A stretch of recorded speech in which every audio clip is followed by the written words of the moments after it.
Hello, ഇന്ന് നമുക്കൊന്ന് egg fried rice ഉണ്ടാക്കിയാലോ. അപ്പം അതിനായിട്ട് നമ്മൾ ആദ്യമേ അരി കുതിരാനായിട്ട് ഒരു പാത്രത്തിലേക്ക് എടുത്ത് വെച്ചിരിക്കുകയാണ്. ഒരു അരമണിക്കൂർ നേരത്തേക്ക് നമുക്കിത് കുതിരാനിടാം. ഇനി കുറച്ച് വെജിറ്റബിൾസ് എടുക്കാം. നമുക്ക് ബീൻസ്, ക്യാപ്സിക്കം, ക്യാരറ്റ്, പയറ്, ക്യാബേജ്, പച്ചമുളക്, സബോള ഇതെല്ലാം കൂടെ ഞാൻ നന്നായിട്ട് കഴുകി എടുത്തിട്ടുണ്ട്. ആ കൂടെ തന്നെ കുറച്ച് ഇഞ്ചിയും വെളുത്തുള്ളിയും കൂടെ ഞാൻ നന്നായിട്ട് കഴുകി എടുത്തിട്ടുണ്ട്. ഇനി നമ്മൾ കുതിരാൻ വെച്ചിരുന്ന അരി നമ്മളെടുത്ത് വെള്ളത്തിൻ്റെ അകത്തോട്ട് ഇടാം. നമ്മൾ തിളയ്ക്കാനായിട്ട് വെള്ളം വെച്ചിട്ടുണ്ടായിരുന്നു. ആ വെള്ളത്തിൽ നമ്മൾ കുറച്ച് എണ്ണ ഒഴിച്ച് കുറച്ച് ഉപ്പും ഇട്ട് കുറച്ച് നാരങ്ങയും കൂടെ പിഴിഞ്ഞൊഴിച്ചിട്ടുണ്ടായിരുന്നു ഈ റൈസ് കട്ട പിടിക്കാതിരിക്കാനായിട്ട്. അത് നമ്മൾ അടുപ്പേ വെച്ചതിന് ശേഷം നമുക്ക് ഇഞ്ചി, വെളുത്തുള്ളി എല്ലാം നന്നായിട്ട് കുനുകുനാന്ന് അരിഞ്ഞെടുത്തിട്ടുണ്ട്. അതുപോലെ തന്നെ നമ്മൾ കഴുകി വെച്ചിരിക്കുന്ന വെജിറ്റബിൾസ് നമ്മൾ അരിഞ്ഞെടുത്തിട്ടുണ്ട്. പച്ചമുളക്, ക്യാപ്സിക്കം, ക്യാബേജ്, സബോള, ക്യാരറ്റ്, ബീൻസ് എല്ലാം നമ്മൾ ഇതുപോലെ അരിഞ്ഞെടുത്തിട്ടുണ്ട് കേട്ടോ. നമ്മൾ വെള്ളത്തിൽ കുതിരാനായിട്ട് വെച്ചിരുന്ന അരി ഒരു അരമണിക്കൂറോ ഇത്ര എങ്ങനെ നേരം വെച്ചാൽ മതി. കാരണം അത് പെട്ടെന്ന് വേഗം കേട്ടോ. നമ്മളതുകൊണ്ട് ഒത്തിരി നേരം വെള്ളത്തിൽ ഇട്ട് വയ്ക്കേണ്ട, ഒത്തിരി നേരം വേവിക്കേണ്ട ആവശ്യമില്ല. അരി വേകുമ്പോഴത്തേക്കും നമുക്ക് മുട്ട എടുത്തിട്ട് ഒന്ന് വറുത്തെടുക്കാം. അതിന് വേണ്ടി ഒരു ചട്ടി ഞാൻ അടുപ്പ് വെച്ചിട്ടുണ്ട്. കുറച്ച് എണ്ണ ഒഴിക്കുക. അതിൻ്റെ അകത്തോട്ട് നമ്മൾ എത്ര മുട്ടയാണ്, നമുക്ക് എന്തോരമാണ് നമ്മൾ അരി എടുത്തിരിക്കുന്നത് അതനുസരിച്ചുള്ള മുട്ട എടുത്താൽ മതി. ഞാനിവിടെ 4 മുട്ടയാണ് എടുത്തിരിക്കുന്നത്. ഇനി മുട്ട നമുക്ക് പൊട്ടിച്ച് ഒരു പാത്രത്തിലോട്ട് എടുക്കാം. എന്നിട്ട് അത് നമ്മൾ എണ്ണ ചൂടാകുമ്പോഴത്തേക്കും അതിൻ്റെ അകത്തേക്ക് ഒഴിക്കുക. എന്നിട്ട് നന്നായിട്ട് ഇളക്കിക്കൊണ്ടിരിക്കണം. അതിൻ്റെ കൂടെ തന്നെ നമ്മൾ കുറച്ച് ഉപ്പും കുറച്ച് കുരുമുളക് പൊടിയും കൂടെ ഇടണം. തീ ഇച്ചിരി കൂട്ടി വെച്ചിട്ട് നമുക്കത് ശരിക്കും ഫ്രൈ ആവുന്നോടം വരെ ഇളക്കിക്കൊണ്ടിരിക്കണം കേട്ടോ. ഇടയ്ക്ക് അടി പിടിക്കാതെ നമ്മൾ നോക്കണം. തീ ഇച്ചിരി കൂട്ടി വെച്ചിട്ട് നന്നായിട്ട് ഇളക്കിയെടുത്താൽ മതി. അപ്പോൾ ശരിക്കും ഫ്രൈ ആകും. ശരിക്കും ഫ്രൈ ആയില്ലെങ്കിൽ അതിൻ്റെ ഒരു ഉളുമ്പ് മണം പോലെ ഉണ്ടാകും കേട്ടോ. ചിലർക്ക് അത് ഇഷ്ടപ്പെടത്തില്ല. അപ്പോൾ നമ്മൾ ശരിക്കും അത് ഫ്രൈ ആവുന്നോടം വരെ ഇളക്കിയെടുക്കുക. അപ്പോൾ ഇതാ നമുക്ക് ഇങ്ങനെ ശരിക്കും ഫ്രൈ ആയിട്ട് കിട്ടിയിട്ടുണ്ട്.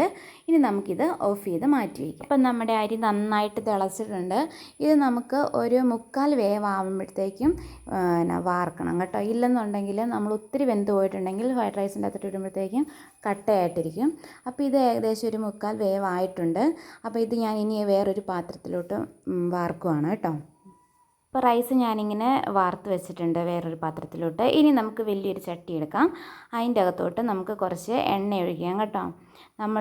നമ്മുടെ കൈ എത്ര പൊള്ളിയാലും നമുക്ക് ഇങ്ങനെ ഒന്ന് ക്ലീൻ ചെയ്തിട്ടില്ലെങ്കിൽ നമുക്കൊരു തൃപ്തി വരത്തില്ല അല്ലേ.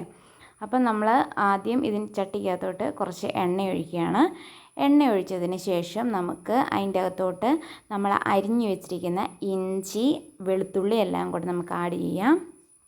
അത് ചെറുതായിട്ടൊന്ന് മൂത്ത് വരുമ്പോഴത്തേക്കും നമ്മൾ അരിഞ്ഞു വെച്ചിരിക്കുന്ന വെജിറ്റബിൾസ് എല്ലാം കൂടെ നമുക്ക് ഇതിൻ്റെ അകത്തോട്ട് ഇട്ട് കൊടുക്കാം. ഇത് മൊത്തം ഞാൻ ഇട്ട് കൊടുത്തിട്ട് കാണിക്കാം കേട്ടോ. ഇത് ഞാനിപ്പം വീഡിയോ എടുക്കുന്നതുകൊണ്ടാണ് ഇങ്ങനെ ഓരോ കൈ കൊണ്ട് ഇട്ടുകൊണ്ടിരിക്കുന്നത്. അപ്പോൾ മൊത്തം കൂടെ നമ്മൾ അതിൻ്റെ അകത്തോട്ട് ഇട്ടിട്ട് നന്നായിട്ടൊന്ന് ഇളക്കുക. അപ്പം നന്നായിട്ട് ഇങ്ങനെ ഇളക്കി കൊടുക്കണം. എല്ലാം കൂടെ മിക്സ് ആയതിന് ശേഷം നമ്മൾ അത് അടച്ച് വെച്ചിട്ട് ചെറുത് തീയിലൊന്ന് വേവിച്ചെടുക്കണം. ശരിക്കും വേകേണ്ട ആവശ്യമില്ല. അപ്പം നമുക്ക് അടച്ച് വെച്ചിട്ട് വേവിച്ചെടുക്കാം. അതിന് ശേഷം ഞാൻ ഇടയ്ക്കിടയ്ക്കൊന്ന് ഇളക്കി കൊടുക്കുന്നുണ്ട്. അതിൻ്റെ കൂടെ തന്നെ നമുക്ക് കുറച്ച് ഉപ്പും കൂടെ ചേർത്ത് കൊടുക്കാം. ഉപ്പിട്ടതിന് ശേഷം ഞാൻ ഒന്നുകൂടെ അടച്ച് വെച്ച് ഇച്ചിരി വേവിച്ചെടുത്തിട്ടുണ്ട്. ഇനി നമുക്ക് അത് അടപ്പൊക്കെ തുറന്നിട്ട് നന്നായിട്ടൊന്ന് ഇളക്കി കൊടുക്കാം.